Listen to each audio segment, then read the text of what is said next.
Oke, Alfi, kita sharing dulu di Hmm. sesi general. Kamu ada pertanyaan apa nih seputar karir?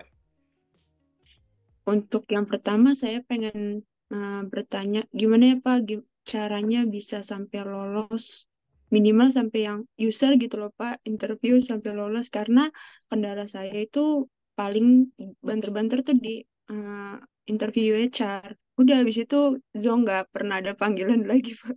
Oh gitu, berarti cukup sering terhenti di interview HR saja ya, kayak gitu ya. Oke, Iya. aku jelasin ya, Mm-mm. Via. Kita ngomongin basic dari suatu proses interview dulu. Jadi basic dari proses interview, entah itu interview HR atau user, intinya tuh tiga hal ini. Pertama itu adalah mengetahui, ya. Dua, Mm-mm. melengkapi. Tiga, mengevaluasi gitu. Nanti kalau ada yang kelewat nggak masalah. Nanti videonya nih aku upload ke YouTubeku biar kamu bisa tonton ulang ya gitu. Satu, mengetahui. Mengetahui itu maksudnya apa? Mengetahui informasi baru yang mungkin dari tahap-tahap sebelumnya itu belum terukur atau kita belum tahu. Jadi secara lisan ternyata akhirnya kamu sampaikan gitu. Yang kedua adalah melengkapi. Melengkapi itu maksudnya adalah informasi yang sudah kita peroleh dari tahap-tahap sebelumnya atau kita Mm-mm. riset soal macam-macam itu bisa kita lengkapi dengan cara diperluas atau diperdalam gitu. Misalkan aku tahu Alfi itu udah jago Microsoft Excel, tapi Excelnya sampai sedalam apa sih? Nah, itu mungkin bisa ditanyakan secara lisan. Oh, aku tahu kamu punya pengalaman kerja jadi seorang A, tapi tanggung Mm-mm. jawab dan prestasimu selama melakukan A itu kayak gimana sih? Nah, gitu-gitu. Nah, itu bisa Mm-mm. nomor dua adalah dilengkapi. Gitu. Tadi ya, pertama itu adalah mengetahui informasi baru, dua melengkapi informasi yang udah ada. Dan yang ketiga adalah mengevaluasi. Jadi tahap rekrutmen itu adalah proses evaluasi secara bertahap. Contoh, kamu lagi pengen ngelamar kerja posisi A, ya kan? Terus kamu lamar ngirimin dokumen. Nah, Iya. berdasarkan dokumen ini saja, kamu cocok kok untuk profesi ini. Lanjut ke tahap selanjutnya gitu. Misalkan ada psikotes. Dari hasil psikotes dan dokumen ini, kamu cocok kok untuk posisi ini, lanjut ke interview HR gitu. Jadi itu akan ada step by step proses evaluasi kamu gitu. Nah, di sini sama gitu. Interview itu nanti akhirnya digunakan untuk bahan pertimbangan dari hasil interview dan semuanya tadi, kira-kira gitu. Kamu itu sesuai nggak, masih sesuai nggak untuk posisi ini. Dan jangan sampai lupa, walaupun tiga hal ini tadi adalah basicnya, kamu harus sadar bahwa nomor satu, kamu bukan kandidat tunggal. Kamu pasti akan dibandingkan Mm. dengan kandidat lain, itu jelas. Kayak gitu. Ya, jadi kamu nanti balik lagi, hasilmu bagus, kalau tidak lebih baik dari yang lain, mungkin ada kemungkinan gitu. Dan dihubungkan sama kuota yang akan diterima gitu.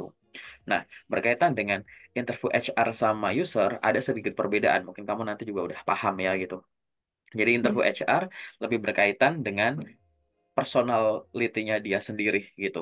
Potensinya dia sendiri yang termasuk juga di dalamnya ya emosinya, kecerdasannya, dan bagaimana dia nanti berinteraksi dengan orang atau lingkungan atau situasi kondisi tertentu gitu. Apakah sesuai gitu ya.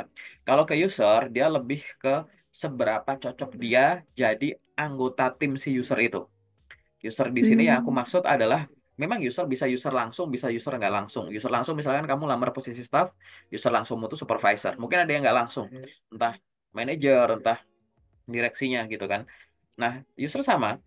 Kalau tadi kita ngomongin HR itu berkaitan dengan potensimu yang masih bisa dikembangkan dan interaksimu terhadap suatu orang, kondisi, tugas, tekanan atau apapun itu.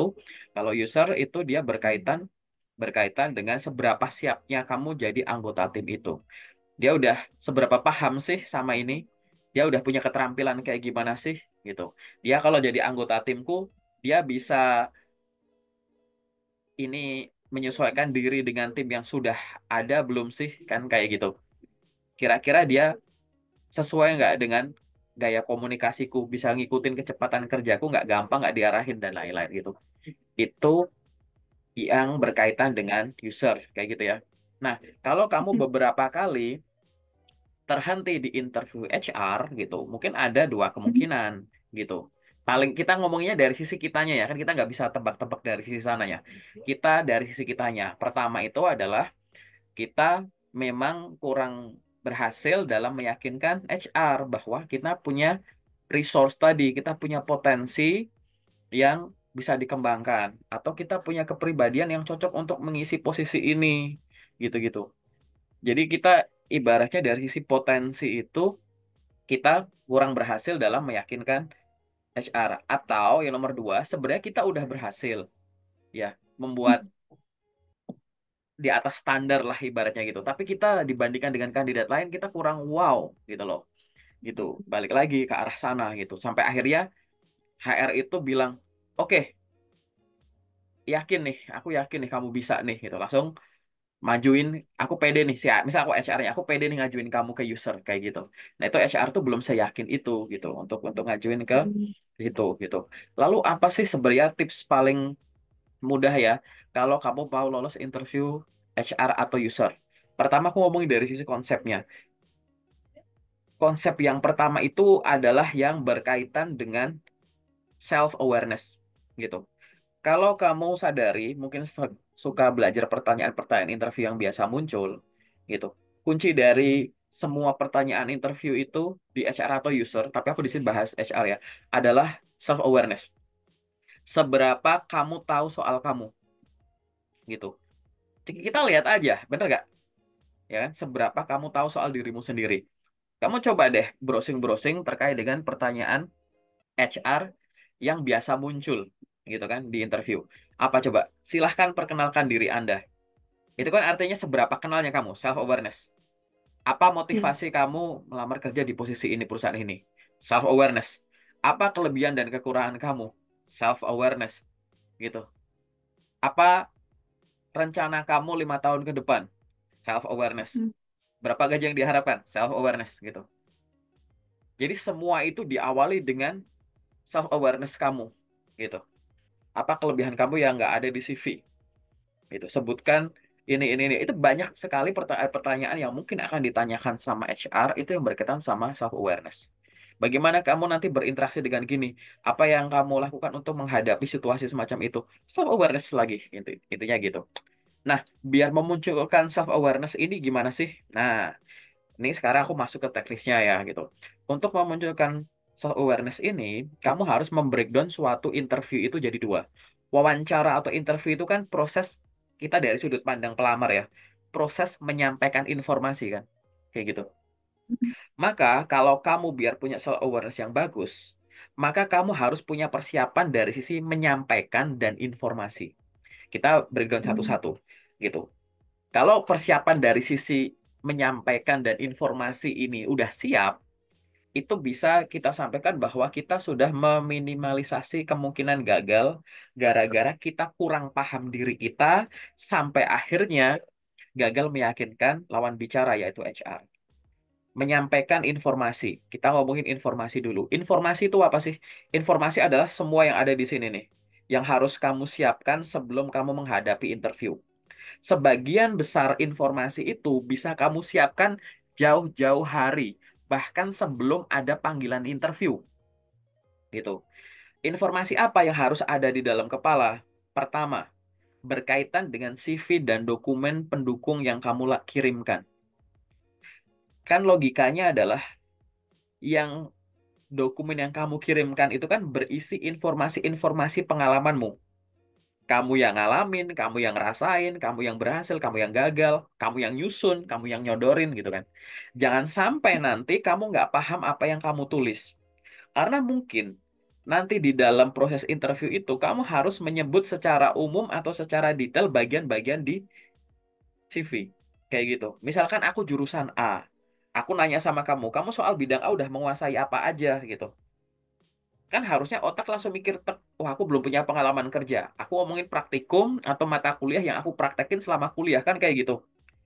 Dan berkaitan sama mata kuliah itu kan ada di transkrip nilaimu, ya kan? Soal kuliah ada di CV-mu juga gitu. Mungkin ada skill-skill juga. Nah, jangan sampai kamu nggak bisa menjelaskan itu secara lancar. Nanti aku sebagai lawan bicara lah, kamu kan lulusan ini, kuliahnya ini, itu nilainya bagus, jurusan ini. Aku tanya soal ini kok nggak paham. Nah, terus aku harus nanya sama orang jurusan apa, paham nggak? Logikanya begitu. Gitu. Iya, iya. Jadi jangan sampai kamu kelihatan tidak menguasai apa yang kamu tulis dan kamu lampirkan. Makanya itu harus ada di sini aku bilang. Semua informasi yang ada di CV dan dokumen pendukung itu kamu benar harus ada di sini. Itu poin nomor satu, informasi. Berkas lamaran itu harus kamu kuasai. Yang nomor dua adalah riset soal perusahaan, gitu. Kamu lagi ngelamar perusahaan apa, gitu. Buka websitenya, buka sosmednya, cari ulasan Google-nya. Cari tuh nggak cuma artikel gambar-gambarnya. Oh ini ruangannya, oh ini gaya berpakaiannya, oh ini kayak gini. Lama-lama nanti kamu akan melihat produk, layanan, kemudian di luar sana itu citranya gimana, mungkin kamu sebagai pengguna produknya, kemudian cara berinteraksi dan lain-lain. Nanti kamu akan punya feel itu sendiri. Jadi jangan sampai kamu tidak riset soal perusahaan tadi. Oke, kenapa kok harus riset soal perusahaan? Ya balik lagi, semua jawaban kamu itu kan nanti kan mencocokkan antara yang kamu punya dan yang perusahaan butuh. Gitu. Kalau kamu nggak tahu soal perusahaan ini, mungkin kamu nggak bisa ngecocokin tuh apa yang kamu punya sama yang dia butuhkan, kan gitu. Menjembatan itu kan harus ada titik awal. Nama jembatan itu kan ada sini ya. Kalau nggak ada sini kan Iya. jembatannya gimana gitu kan. Nah, gitu. Itu nomor dua adalah riset soal perusahaan. Yang nomor tiga riset soal posisi yang kamu lamar, gitu. Riset soal posisi itu bisa dari sekarang ini. Kamu nggak usah ngelamar apapun, misalkan belum ada panggilan kan. Aku tuh pengen ngelamar kerja sebagai apa? Sebagai A misalkan. Googling aja nggak apa-apa. Tugas dan tanggung jawab seorang A. KPI seorang A, skill yang harus dimiliki seorang A, gitu. Walaupun kamu belum pernah kerja di posisi A itu, katakanlah, tapi dengan browsing itu kan akan, misalkan artikel tuh, ada website macam-macam, kamu baca gitu. Kan di situ bisa membantu kamu pertama membayangkan kira-kira nanti tuh bakal kayak gimana kerjaanmu. Yang kedua, menyusun apa? Kosakata. Makin banyak ngebaca, makin banyak mendengarkan, kosakatamu makin banyak. Sehingga nanti pada saat ngomong udah banyak kata nih yang ada di sini, ya kan? Tinggal disampaikannya aja gitu. Jangan sampai nanti kamu ditanya tentang itu, ya, ngejawab pertanyaan itu malah kayak nggak nguasai. Ingat, karena riset semacam ini tuh gampang. Kalau kamu susah ngebaca, cari di YouTube atau di video mana orang menjelaskan soal itu. A day in my life sebagai seorang titik-titik misalkan gitu kan, suka ada tuh bikin kayak gitu ya kan, atau misalkan terkait dengan menjadi seorang titik-titik gitu, browsing aja gitu. Pokoknya memperkayanya itu dengan membaca, mendengarkan terus kayak gitu. Itu baru tiga ya informasinya ya. Pertama terkait dengan baca ulang dokumen kamu dan kuasai. Yang kedua adalah riset perusahaan. Yang ketiga riset posisi yang dilamar. Dan yang terakhir soal informasi nomor 4 itu adalah pelajari pertanyaan interview yang biasa muncul. Di luar sana orang yang sudah menghadapi interview ada banyak. Sebagian orang tersebut berbaik hati untuk berbagi itu ke siapa saja yang akan menghadapi interview selanjutnya. Ada yang dibikin artikel, ada yang dibikin video. Kamu buka aja di YouTubeku di bagian playlist ada playlist tas interview gitu. Dengerin aja gitu. Makin banyak kamu dengerin, makin kamu tahu sudut pandangnya. Oh, kebanyakan ngasih tipsnya ini itu. Mungkin nanti dari tips-tips orang yang berbeda-beda, ada yang dia bilang yang lain enggak. Ada, tapi nanti ada yang overlap. Gitu. Gitu. Jadi kayak, oh ini dia bilang gini, dia bilang gini. Oh berarti itu memang butuh gitu. Dengan menguasai berkaitan dengan dokumen yang kamu kirim, riset soal perusahaan, riset soal posisi yang dilamar, dan yang nomor 4 adalah belajar pertanyaan interview yang biasa muncul, itu sudah meminimalisasi kamu biar tidak kelihatan meragukan gara-gara kurangnya informasi gitu. Karena pada umumnya kalau kita mau ngomong secara umum, nggak ngomong isinya, orang kalau bisa ngomongin hal-hal makin banyak gitu ya, tapi terkontrol tentunya, itu kan kelihatan menguasai itu, ya nggak sih? Gitu. Iya. Tapi kalau dijawab kayak, apa yang kamu tahu soal ini? Terlihat pendek. Padahal itu dibutuhkannya penjelasan panjang. Nggak, wah ini nggak ada isinya nih. Dia nggak punya, nah itu loh. Jadi, karena anggap aja, oke aku di depan HR masih meragukan. Karena kalau HR itu yakin, aku yang disodorin ke user, kan gitu. Kita sudut pandangnya gitu aja. Ya kan? Nah itu. Kamu menguasai ini semua, sekarang coba lihat. Baca ulang soal CV dan dokumen pendukung. Itu kan nggak harus ada panggilan interview dulu kan? Betul nggak? Dua, riset Iya. soal posisi yang dilamar. Kamu pengen profesi apa kan kamu nggak perlu ada panggilan dulu kan? Kan kamu udah tahu gitu loh. Ya kan, aku pengen ngelamar-ngelamar ini. Yang ketiga, pelajari pertanyaan interview yang biasa muncul. Kan kamu tinggal nonton YouTube, baca ini itu, nggak perlu ada undangan interview dulu kan? Yang nomor 4, riset soal perusahaan. Nah, itu nanti baru kamu pelajari saat kamu udah tahu perusahaannya apa yang lagi kamu lamar. Kamu lolos seleksi administrasi dulu kan, udah tahu ini nanti mungkin lolos interview, baru riset misalkan gitu, kan nggak masalah. Jadi sebenarnya 4 informasi ini tuh yang 3 bisa kamu cicil dulu, nggak harus ada panggilan gitu. Nah, jangan sampai yang bisa dicicil dulu ini malah kamu tumpuk nunggu ada interview. 2 hari lagi ada interview, sekarang kamu baru buka-buka ulang CV-mu, ya kan, sama lampirannya. Baru nonton pertanyaan interview yang biasa muncul. Baru riset soal, aduh tugas dan tanggung jawabnya posisi ini apa. Baru nanti riset soal perusahaan. Beban akhirnya. Langsung dijejalin gitu, ya kan? Gitu. Ingat, informasi itu bisa jauh, bahkan sebelum, kalau misalkan kamu belum lulus kuliah, itu bisa dipelajari. Ya nggak? Gitu. Nah, gitu. Jadi apa yang harus kamu siapkan? Ya itu dulu. Gitu. Tapi kan ini tadi aku bilang ada unsur menyampaikan dan unsur informasi. Kamu menguasai itu semua, ibaratnya itu kamu sudah meminimalisasi kemungkinan gagal gara-gara kamu gugup atau nggak meyakinkan. Tapi baru 50% nih informasi. Ya kan? Kamu di sini juga harus ada unsur yang kedua yaitu menyampaikan gitu. Menyampaikan ini berkaitan dengan teknik komunikasi, verbal non verbal, pasti kamu pelajari di situ. Gimana caranya secara verbal yang berkaitan dengan bunyi huruf kayak gitu, itu kamu bisa menyampaikan dengan benar. Akhirnya tuh orang tuh dengar itu ini ada poinnya, mempermudah pendengar, terus kelihatan yakin, menguasai gitu berkaitan dengan volume suara kamu, artikulasi, aksentuasi, diksi gitu-gitu. Ya kan? Yang berkaitan dengan begitu-begitu. Yang kedua adalah komunikasi nonverbalnya kan. Gitu. Nonverbal tuh berkaitan dengan ini, eye contact, berkaitan dengan ini, ekspresi, berkaitan dengan gesture kamu, gitu, berkaitan dengan itu body language kayak gitu, ya kan? Apalagi misalkan gitu, komunikasi-komunikasi yang nonverbal lah kayak gitu. Itu juga kamu harus perhatikan. Caranya gimana? Tidak ada cara lain selain praktek. Kayak gitu. Kan kamu nanti aku bimbing ke depan. Jadi nanti itu aku akan otak-atik di situ.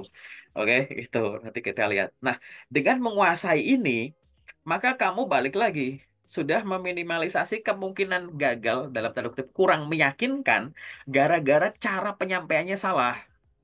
Kamu punya ilmunya, menyampaikannya kayak ragu-ragu terus gini-gini gini. Kan sus kita sus ya, kita curiga ya. Ini anak nguasain gak sih? Kok kelihatan grogi? Ah gitu-gitu. Gitu. Karena orang yang menyampaikannya meyakinkan kita juga ikutan yakin kan kita bisa terprovokasi kepancing juga kan gitu. Lawan bicara senyum-senyum kita happy juga. Lawan bicara kayak flat gitu-gitu ya kita ikutan juga. Mood kita bisa dipengaruhi gitu. Kenapa kalau gitu? Secara psikologis fokus itu menular. Misalkan kamu logikanya misalkan pernah datang ke restoran terus lagi nyari menu bingung terus kamu lihat di tempat makannya ada yang kayak lahap banget makan apa terus kayak ya beli itu aja gitu ikutan gitu atau kalau nggak gitu ada orang kamu lagi jalan kaki papasan terus di depan kamu tuh orangnya tiba-tiba langsung nengok lihat atas gini terus nunjuk-nunjuk gitu padahal dia ngomong sama temennya terus kamu kayak refleksnya ikutan nengok kan ya nggak gitu ya itu namanya fokus itu paling simpel contoh di kehidupan saya fokus itu menular. Saat kamu fokus dengan menikmati gaya komunikasi kamu, lawan bicara itu juga akan fokus menikmati kemampuan komunikasi kamu. Saat kamu fokus dengan kata-kata yang kamu sampaikan, pendengar itu akan fokus dengan apa yang kamu sampaikan. Gitu. Nah, akhirnya dua hal ini, mana yang lebih penting? Ya penting dua-duanya. Jangan sampai timpang. Contoh timpang tuh misalkan ini kebanyakan ya, belum tentu kamu ya. Kalau misalkan ada orang yang dari sisi menyampaikannya tuh kurang dilatih. Tapi informasinya tuh dilatih banget. Seringkali, biasanya sih. Kalau yang sharing sama aku bilangnya gini, kagak, aku habis interview. Aku tahu loh jawabannya apa, tapi ngomongnya kok belibet ya nyusunnya ya, gitu. Ya kamu senyum berarti kamu ngalamin itu, bener nggak? Kayak gitu. Ya gitu. Iya bener. Ya gitu. Itu kenapa? Artinya karena kamu melatih kemampuan melatih unsur informasi itu lebih tinggi daripada menyampaikan. Kamu baca di sana sini, riset sana sini, tapi kamu nggak praktek ngomong. Biasanya keluhannya gitu. Jadi cara Iya. simpelnya tuh mulutmu nggak bisa ngikutin kecepatan otakmu. Simpelnya gitu aja lah. Atau dibalik, seret. Ada orang yang menyampaikannya itu bagus gitu. Misalkan dia kerjaannya tuh sering sering jadi sales gitu ya, sering live gitu ya, gitu. Live ini itu gitu. Udah biasa ngomong. Selama kuliah dia aktif organisasi kepanitiaan. Tapi dia kurang riset, kurang saking sibuknya dia ngomong-ngomong sana sini. kegiatannya gini gitu. Dia kurang baca soal perusahaan, kurang baca soal dokumen. Bahkan ada orang yang mungkin kamu bisa ngalamin. Terakhir kali dia baca CV-nya adalah saat dia Mhm. membuatnya, gitu. Hmm. Ada orang-orang yang tipenya oh, CV atau ini habis direvisi nih, udah habis itu sibuk lamar-lamar, tapi nggak dibaca-baca lagi, gitu. Terakhir kali dia baca isi transkripnya, terakhir kali dia baca isi portofolionya, itu setelah dia selesai nyusun, udah langsung apply. Dia nggak buka-buka lagi, dibaca lagi gitu. Akhirnya kan ya kayak gitu, kurang. Nah, kalau yang kayak begini, yang dari sisi menyampaikannya lebih dilatih daripada informasi, biasanya tuh kalau ngeluh tuh gini, Kak, aku udah ngadepin interview, tapi kok aku nggak lolos ya? Perasaan aku tuh bisa loh ngomongnya. Gitu. Perasaan aku ngomongnya tuh lama Hmm. loh. Interviewnya tuh aku lama loh. Terus lawan bicaranya tuh, HR-nya tuh kayaknya seneng gitu ngobrol sama aku gitu. Tapi kok aku nggak lolos ya gitu. Nah, sebagian nih dari yang kayak begitu, memang belum tentu ya. Tapi sebagian dari yang pernah aku review itu, anaknya itu sangat menikmati komunikasinya, tapi dia Hmm. nggak punya unsur ininya informasinya. Sehingga apa? Dia tidak menyadari bahwa jawaban-jawaban dia tuh sebenarnya meleset. Meleset itu bisa beneran melenceng, atau jawabanmu tuh terlalu diplomatis, terlalu permukaan, Hmm. gitu. Tapi Nggak kamu ada nggak intinya sadar. gitu kan. Iya, kamu kamu karena apa? Karena kamu sangat menikmati komunikasinya. Kamu sangat menikmati ngomong-ngomongnya tadi, gitu. Sampai kamu nggak sadar kalau bukan itu poin yang ditanya, atau itu terlalu umum. Kamu misalkan jurusan administrasi perkantoran. Terus aku tanya apa skill yang kamu miliki. Kamu malah cuma menceritakan saya bisa Microsoft Word, Excel, PowerPoint. Nah, kalau cuma kayak gitu, aku cuma ngerekrut anak SMP, lulusan SMP aja bisa. Lulusan anak SMA juga bisa. Kamu kenapa kok nggak kebayang? Oke, itu disebut boleh, tapi apa yang cuma dimiliki, kemampuan administrasi apa yang cuma dimiliki sama lulusan administrasi perkantoran? Yang nggak kuliah di situ, itu nggak pernah atau nggak tahu, gitu. Berarti kan nggak cuma ngomong Word, Hmm. Excel, PowerPoint. Bahkan kalau mau ngomong Word, Excel, PowerPoint, dijabarkan, gitu. Saya terbiasa selama 4 tahun di kuliah menggunakan Microsoft Word, Excel, PowerPoint untuk kegiatan administrasi. Menggunakan Microsoft Word, di sana saya terbiasa untuk menyusun ini, membuat ini, merang ini.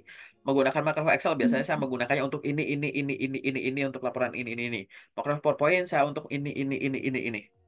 Akhirnya kan beda gitu, walaupun sama-sama ngomong Word, Excel, PowerPoint, gitu. Kamu bisa pakai Word, gitu. Tapi kamu cuma bikin ini kan? Pernah bikin dokumen ini nggak? Pernah bikin gini-gini nggak? Aku bisa bikin form ini dari nol loh, gitu. Misalnya gitu. Kamu pakai Excel. Excel pun cuma input-input data. Aku bisa bikin ini ke dashboard ini untuk bikin laporan ini itu, pengolahan data ini itu pernah nggak? Gitu. Aku ada mata kuliahnya loh, gitu misalkan. Kamu bikin PowerPoint cuma buat gini. Aku pernah untuk ini, bahkan untuk presentasi di depan ini itu untuk bagian admin. Kamu pernah nggak? Nah itu loh, ya. Halnya sama, tapi beda gitu. Nah, hal ini tuh akhirnya jadi nggak sadar gitu. Oh iya, kamu nyampainya gimana gitu. Oh gini. Aku nilai, wah ini kemampuan komunikasinya bagus. Tapi dia saking menikmati kemampuan komunikasi dan kurang riset sampai nggak sadar. Kayak jawabanmu nggak ada bedanya sama mohon maaf yang pendidikannya lebih rendah atau yang nggak pernah ngerasain itu gitu. Itu karena timpang. Ini artinya mulutmu lebih cepat daripada otakmu. Karena saking menikmati mulutmu gitu, tak, yang ditarik dari otak tuh yang permukaan doang gitu loh, yang Ya. diplomatis, yang umum gitu. Akhirnya jadi menarik nggak?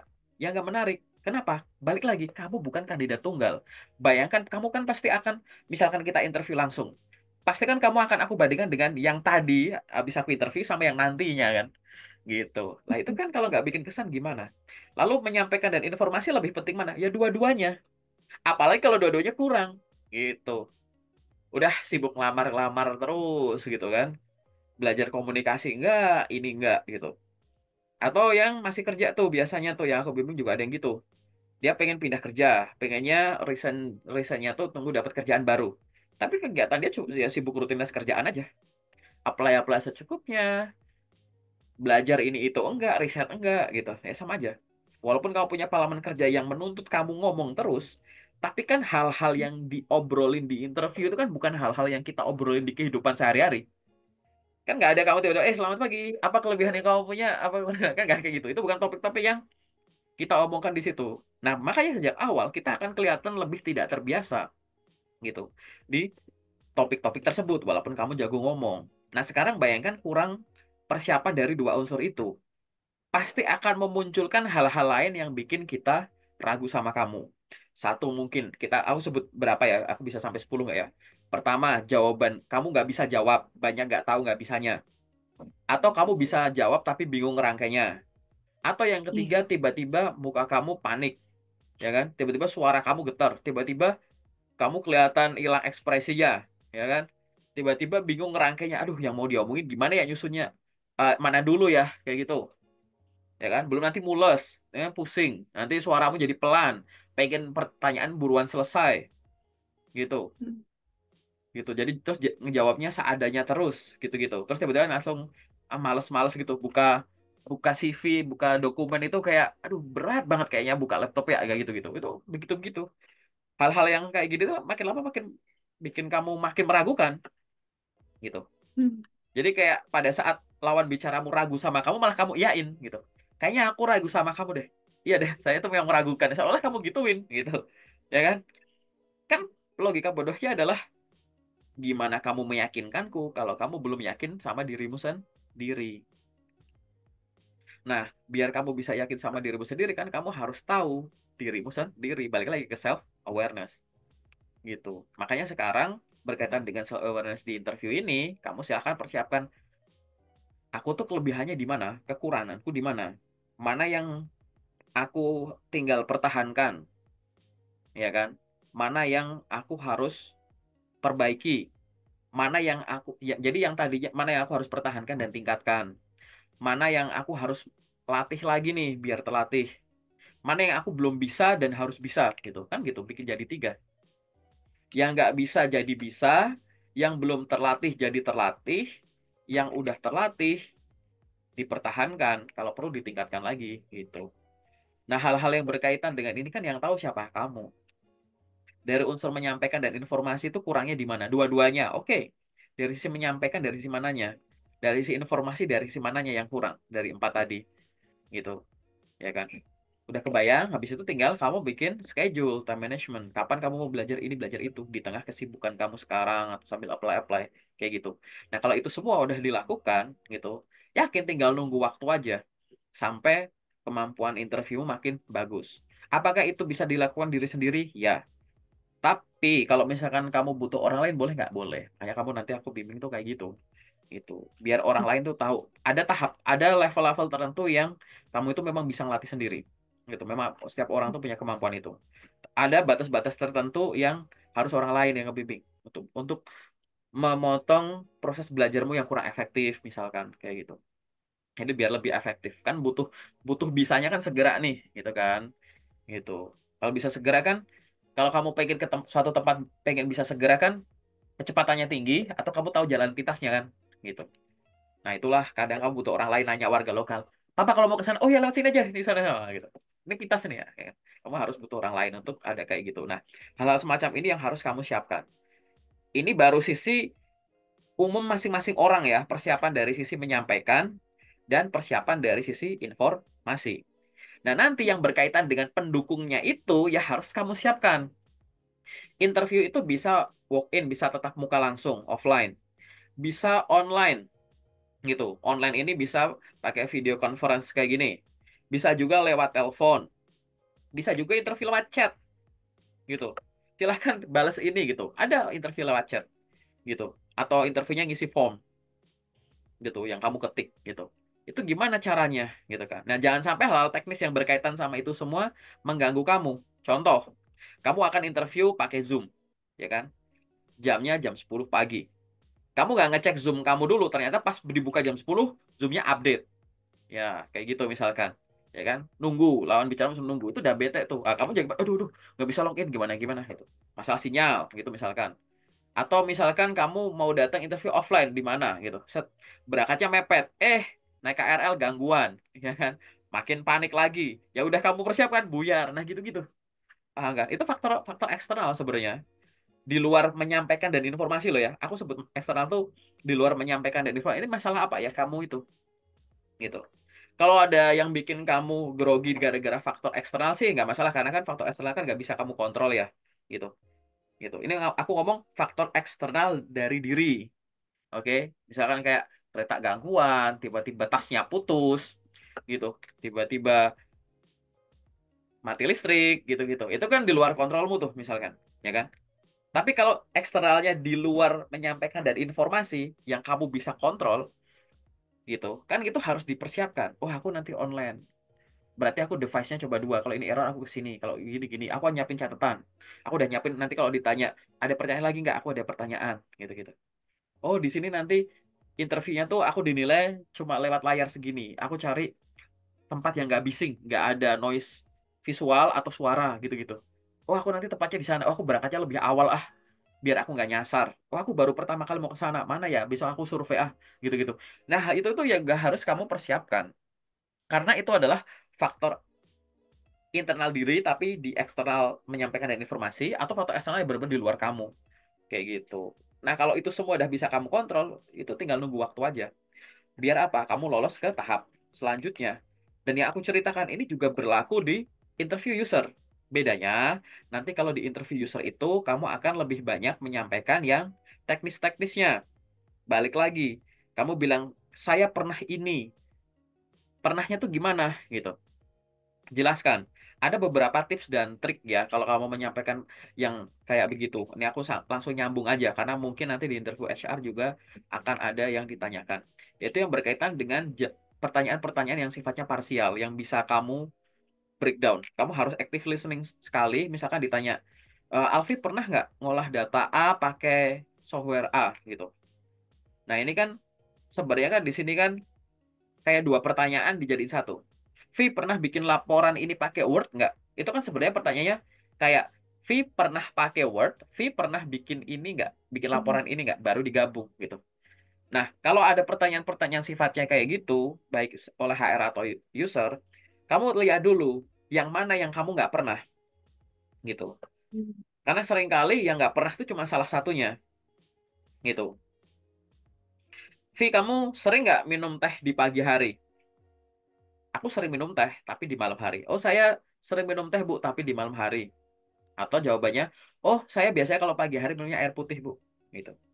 Karena sebenarnya itu jadi dua. Sering minum teh, kamu sering minum teh, sama kamu sering minum di pagi hari. Digabung. Gitu. Nah, hal-hal yang semacam ini tuh nanti juga kamu harus latih. Gitu. Balik lagi ya, gitu. Dari sisi menyampaikan dan informasi. Masing-masing orang, bahkan termasuk aku pun juga masih belajar juga berkaitan dengan menyampaikan dan informasi. Gitu. Tapi sampai sini paham ya? Intinya biar kamu tuh kelihatan meyakinkan sambil bayangin, oh ya juga ya, aku sejauh ini tuh jawabnya masih umum, nggak ada bedanya aku sama lulusan-lulusan yang lain atau yang nggak pernah.